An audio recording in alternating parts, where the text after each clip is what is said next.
ओम ज्ञानतिमिरान्धस्य ज्ञानञ्जनशलाकया चक्षुरुन्मिलितं येन तस्मै श्रीगुरवे नमः।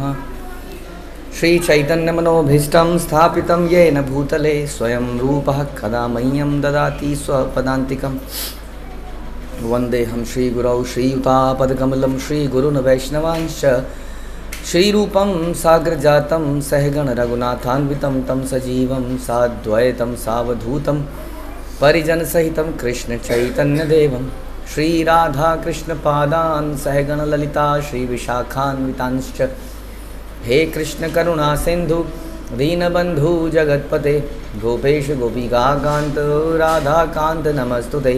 तप्त कांचन गौरांगी राधे वृंदावनेश्वरी विश्वभानुसुते देवी प्रणमामि हरिप्रिये। वाञ्छाकल्पतरुभ्यश्च कृपा सिन्धुभ्यैव च पतितानां पावनेभ्यो वैष्णवेभ्यो नमो नमः। जय श्री कृष्ण चैतन्य प्रभु नित्यानंद श्री अद्वैत गदाधर शिवास आदि गौर भक्तवृंद। हरे कृष्णा कृष्ण कृष्ण हरे हरे हरे राम राम राम हरे हरे। नमो विष्णुपादाय कृष्णप्रेष्ठाय भूतले श्रीमते भक्तिवेदांत स्वामिनिति नामिने। नमस्ते सारस्वते देवे गौरवाणी प्रचारिणे निर्विशेष शून्यवादी पाश्चात्य देशतारिणे। हरे कृष्णा। भगवद्गीता अध्याय 8 अटेनिंग द सुप्रीम श्लोक संख्या 19। भूतग्रामः स एवायं भूत्वा भूत्वा प्रलीयते रात्र्यागमे अवशः पार्थ प्रभवद्यः रागमे। जब जब ब्रह्मा का दिन आता है तो सारे जीव प्रकट होते हैं और ब्रह्मा की रात्रि होते ही वे असहायवत विलीन हो जाते हैं। तो ब्रह्मा जी के बारे में हम चर्चा कर रहे थे, आपको याद है कुछ? तो ब्रह्मा जी का एक दिन आपको मालूम है कितने युगा साइकिल हैं, 1000 युगा साइकिल हैं एंड व्हाटएवर। तो उसके बाद में 4000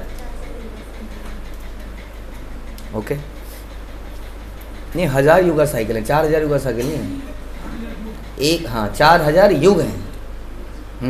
1000 युगा साइकिल, एक युग साइकिल के अंदर 4 युग, इस प्रकार 4000 युग। ठीक है जी। तो एनीवे तो ये इस प्रकार से ब्रह्मा जी की आयु है और ब्रह्मा जी को भी अल्टीमेटली क्या करना पड़ता है? मरना भी पड़ता है। लेकिन अभी मरने से पहले ब्रह्मा जी की रात्रि होती है, हमने सुना था। तो ये रात्रि के बारे में कह रहे हैं कि जब ब्रह्मा जी का दिन आता है और रात्रि के बारे में कह रहे हैं तो सारे जीव प्रकट हो जाते हैं ब्रह्मा जी की रात्रि में, सब असहायवत विलीन हो जाते हैं। तो हमने चर्चा किया था जीवात्मा कभी मरता नहीं है। शरीर का change of body, it's a change of body. वासांसी जीर्णानी यथा विहाय, जैसे हम कहते हैं।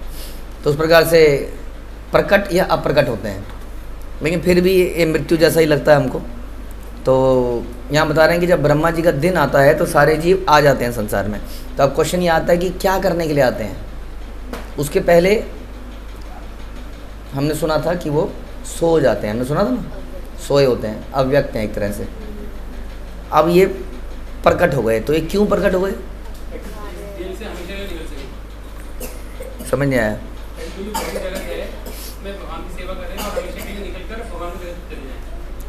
तो ये बता रहे हैं कि ऐसे ये हम सब वो जीव हैं जो भगवान के आध्यात्मिक जगत से किसी तरह से निकल कर यहाँ गिर गए हैं। अई नंद तनुज किंकरम पतितम माँ विषमे भवान बोलो। मैं यहाँ गिर गया हूँ इस विषय के संसार में, अपने कर्मों के कारण किसी कारण से यहाँ गिर गया हूँ। ठीक है जी। तो ये हम लोग वो हैं जो भगवान के संसार से किसी तरह से वहाँ से यहाँ गिर पड़े हैं। अब जब यहाँ पर गिर पड़े हैं तो हमें वी हैव टू प्रूव, फिर से हमें प्रूव करना पड़ेगा कि हम भगवान से प्रेम करते हैं। और या प्रूव करना पड़ेगा या करना पड़ेगा, प्रेम करना पड़ेगा।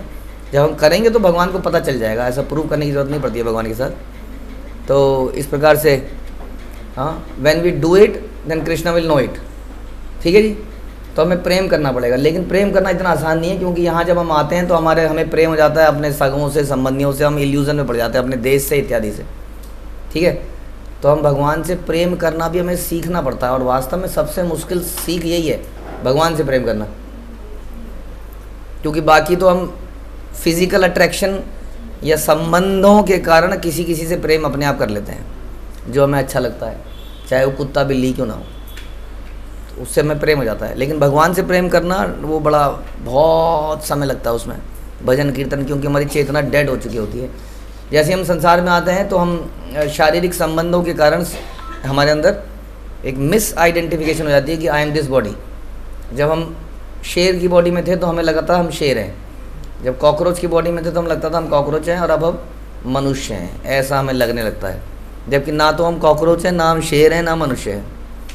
तो जिस बॉडी में हम होते हैं उसी से अपने आप को संबंध बनाते हुए उस बॉडी से रिलेटेड चीज़ों से प्रेम करने लगते हैं। तो शेर शेरनी से प्रेम करता है, हाँ, और इस प्रकार मनुष्य मनुष्य से, और उसको वही जीवन लगता है। अब उसको ये बताना कि तुम ये शरीर नहीं हो, तुम भगवान के अंश हो और भगवान से प्रेम करना है, वास्तविक प्रेम है, बड़ा मुश्किल काम है, क्योंकि उसकी ओरिजिनल बुद्धि ढक जाती है माया से, और इस प्रकार वो इसके बियॉन्ड सोच नहीं पाता है। हाँ, कितनी कथाएं इसके ऊपर आप जानते हैं, कैलाश नारद की कहानी जानती हैं आप। बड़ा मुश्किल है किसी को ये समझाना कि भगवान से प्रेम करो। रोज़ इस बात को सुन सुन कर भी हमारी नेचुरल अट्रैक्शन ये फिजिकल संबंधों के आधार पर ही बनी रहती है। तो इसलिए ये संसार इसलिए बनाया जाता है कि जीव को यहाँ पर डाला जाए और जीव यहाँ पर भगवान से प्रेम करना सीखे। समझ में आया? तो हम कहते हैं कि दो चीज़ें हैं, तो attachment to the material world and attachment to Krishna. जब हमें संसार से बहुत अटैचमेंट है तो भगवान से अटैचमेंट नहीं हो सकती। तो हमें दो चीज़ें पैदा करने की आवश्यकता है, संसार से डिटैचमेंट, भगवान से अटैचमेंट। भगवान से अटैचमेंट मेरे संसार से डिटैचमेंट का कारण भी बन जाती है धीरे धीरे। एक तरीका ये भी है कि हम भगवान से अटैचमेंट पैदा करें, उनके बारे में सुन सुन के, उनके नाम जप जप करें। जब हम भगवान से अटैचमेंट पैदा करेंगे उतनी हमारी संसार से अटैचमेंट कम होने लग जाएगी, डिटैचमेंट हो जाएगी। लेकिन वो व्यक्ति जो इधर से भगवान से अटैचमेंट करने का प्रयास कर रहा है, इधर से संसार से भी अटैचमेंट का कंटिन्यूसली प्रयास कर रहा है, वो अटका ही रह जाएगा। दोनों डायरेक्शन में काम कर रहा है ना, उधर से वो खींच रहे, इधर से एक खींचा हुआ आएगा, तो कहीं पर भी नहीं जा पाएगा। जैसे कि हम सुनते हैं कि नाविक जिसने नाव में रात भर चप्पू मारा, लेकिन सवेरे उठा तो वो नाव वहीं की वहीं थी, क्योंकि वो रस्सी खोलना भूल गया बंदरगाह से, है ना, एंकर निकालना भूल गया। उसी तरह से जो खूब प्रयास कर रहा है आध्यात्मिक, चप्पू मार रहा है, तो कई सालों बाद भी हम देखेंगे हम वहीं के वहीं हैं। क्यों? क्योंकि वो रस्सी नहीं खोल रहे हैं हम। अब रस्सी तो खुश तो हम जब धीरे, देखो नाव धीरे धीरे तो जाएगी आगे भी, इस कोने से दूर जाएगी और धीरे धीरे जाएगी। वो तो चप्पू चलाएं, कम से कम इतना इतना तो हिले, लेकिन जब रस्सी बांध दी तो हिलेगी नहीं ना। तो इसलिए रस्सी साथ में छोड़नी, तो डिटैचमेंट भी हमें पैदा करनी पड़ेगी। अब इस डिटैचमेंट पैदा करने के लिए भगवान कितने कृपालु हैं। इन दोनों के लिए भगवान क्या करते हैं, डिटैचमेंट पैदा करने के लिए भगवान क्या करते हैं, संसार में दुख देते हैं, और अटैचमेंट पैदा करने के लिए कृष्ण से क्या करते हैं, आते हैं, लीला करते हैं, गुरु भेजते हैं, वैष्णव भेजते हैं, हाँ, ताकि भगवान से अटैचमेंट हो। तो दोनों के लिए भगवान ने सुविधाएं दे रखी हैं। तो दुख क्या है, सुविधा है, ये सुविधा है ताकि हमारे अंदर डिटैचमेंट पैदा हो। और फिर आध्यात्मिक सुख भी एक सुविधा है ताकि हमें भगवान से अटैचमेंट पैदा हो। तो इसके लिए सारा संसार बनाया जाता है। तो ये सारे जीव जो रात को सो रहे थे, ये सारे वही जीव हैं जो अभी भगवान से दूर हैं, हाँ, भगवान के गोलोक धाम में नहीं है। मे बी वो विष्णु जी के शरीर के अंदर हैं सुप्त अवस्था में, लेकिन उन्हें वास्तव में जाना है कहीं पर, गोलोक में वापस जाना है। इसलिए जैसे ही ब्रह्मा जी का दिन आता है तो इन सारे जीवों को फिर से किसी माँ के गर्भ में या अंडे में या वेयरएवर डाल दिया जाता है, ताकि ये फिर से पैदा हो और धीरे धीरे धीरे अलग अलग योनियों से मनुष्य योनि में आए और रियलाइज़ करे कि जीवन का पर्पस क्या है। तो इस प्रकार सारे जीव प्रकट हो जाते हैं। और जब ब्रह्मा जी की रात्रि होती है तो असहायवत विलीन हो जाते हैं। असहायवत विलीन क्यों लिखा है? असहाय है। असहाय किसके लिए बोला जाता है? जो कुछ करना चाहता था लेकिन कर नहीं पाया, उसको कहते हैं असहाय। तो जब इस प्रकार से रात्रि होती है तो असहाय व्यक्ति कब कब होता है ना? कई कारण हो सकते हैं उसके असहाय होने के। तो ब्रह्मा जी की रात्रि तो बहुत बड़ी बात हो गई, जो कि बहुत युगों के बाद में आएगी। जब हमारी मृत्यु होती है उस वक्त भी हम असहाय होते हैं। बीमारी वगैरह की बात तो छोड़ दीजिए, वो तो है ही। लेकिन जब मृत्यु होती है तब भी हम असहाय होते हैं। असहाय मतलब हम कुछ कर नहीं सकते हैं, हमारे प्लान सारे अधूरे रह जाते हैं। तो जो व्यक्ति जिसके बहुत सारे प्लान थे, जब वो मृत्यु को प्राप्त करता है तो हम कैसे हैं? असहायवत।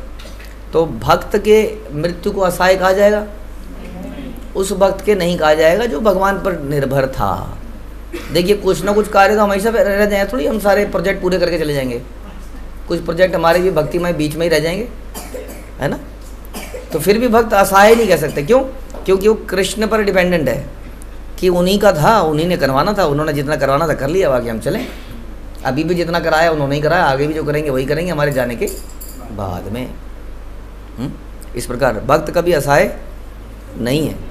असहाय तो उस व्यक्ति के लिए कहा जाता है जिसके बड़े सपने थे और वो सपने पूरे नहीं कर पाया, और असहायवत उसको जाना पड़ गया। इसलिए भक्ति के अंदर भी जब हम शुद्ध भक्ति करेंगे तभी हम असहाय नहीं हैं। नहीं तो हमारे अंदर भी कई सारी इच्छाएं रह जाएंगी जब हम जा रहे होंगे। अरे ये कर लेता, अरे बच्चा सेटल हो जाता, अच्छा ये हो जाता, अरे वो हो जाता। हाँ, तो ऐसे व्यक्ति मृत्यु पर भी, और फिर ब्रह्मा जी की जब रात्रि आती है तब तो सारे के सारे एक साथ। अदरवाइज तो आज इसकी मृत्यु हो रही है, कल उसकी मृत्यु हो रही है, परसों उसकी मृत्यु हो रही है। I don't know what is the death rate, बहुत कम होगा या कितना होगा, जो भी रेट है डेथ का संसार में पॉपुलेशन के कंपैरिजन में तो कम ही है। तो उतने लोग रोज़ चले जाते हैं। लेकिन जब इस प्रकार ब्रह्मा जी की रात्रि आती है तो एक प्रकार की प्रलय आ जाती है, आंशिक प्रलय। तब क्या होता है? सारे जीव एक साथ चले जाते हैं असहाय अवस्था में। सारी ज़मीन, वो ज़मीन इतने करोड़ की थी। कौन सी ज़मीन सबसे महंगी है? लंदन के या कहीं यूके के कोई बीच, हाँ, बड़ा महंगा, I think one of the सबसे महंगी जगहों में से है वो। क्या होगा उस जगह का? सब खत्म। अभी हम सुन रहे हैं कि बाढ़ की वजह से कई करोड़ों के रिजॉर्ट पानी में ऐसे बह गए थे, माचिस की डब्बी बह गई हो, एकदम से उड़ गए सारे। नदी ने अपना रास्ता बना लिया, अपने आप सपाट कर दिया सब। हाँ, तो इसी प्रकार से जब प्रलय आएगी तब सोचिए क्या होगा। अभी बाढ़ के सीन देख के आप सोच सकते हैं कि प्रलय का सीन क्या होगा। ऐसा दिख रहा है सामने से, कितनी सारी वीडियो में पूरा पहाड़ नीचे उतर रहा है पानी में। तो प्रलय के सामने क्या होगा सोचिए। आपको दिख रहा होगा सामने से, ओह ये क्या है, आप सोच भी नहीं पाओगे ये क्या आ रहा है मेरे सामने। ख़त्म। सारी महंगी ज़मीन, सस्ती ज़मीन, महंगी कार, सस्ती कार, रिश्ते नाते सब खत्म, सब पानी में ही है कहीं। हाँ, असहाय अवस्था में। तो भक्त का भी जीवन ऐसा हो सकता है। भक्त उस वक्त अपना भगवान का ध्यान लगा ले तुरंत, हरे कृष्णा कृष्णा कृष्णा हरे हरे, हरे राम राम राम, और इस पर चला जाए। तो उसको गिल्ट नहीं होना चाहिए, ना सोचती ना कांक्षती, काश ऐसा हो जाता, हाय ऐसा हो जाता, हाय ये तो रह ही गया, हाय वो तो हो ही गया। हम लोग बहुत आकांक्षाएं तो रखते हैं, भक्त लोग भी, इतने मंदिर बनाएंगे, इतने सेंटर बनाएंगे, इतने भक्तों को जोड़ेंगे, लेकिन किसी भी सेकंड में भगवान की इच्छा से वो चीज़ समाप्त हो सकती है। तो उसके लिए भक्त ज़्यादा सोचता नहीं है, हो गई तो हो गई।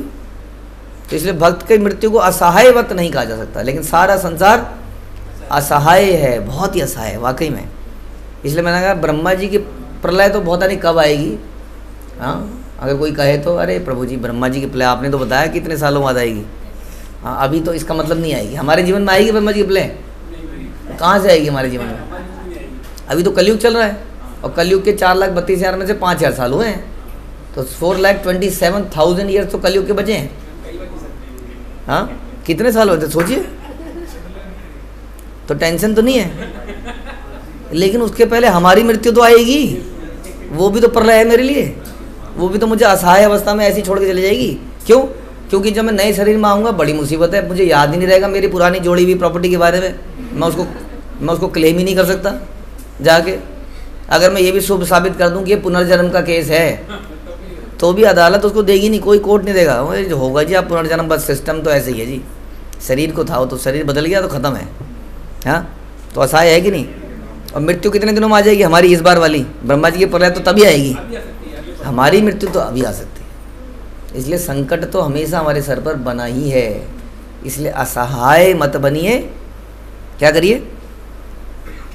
अभय चरणारविंद, भगवान के चरण जो अभय प्रदान करते हैं उनके चरणों का सहारा लीजिए। हरे कृष्णा। श्रील प्रभुपाद की जय, भगवद गीता की जय।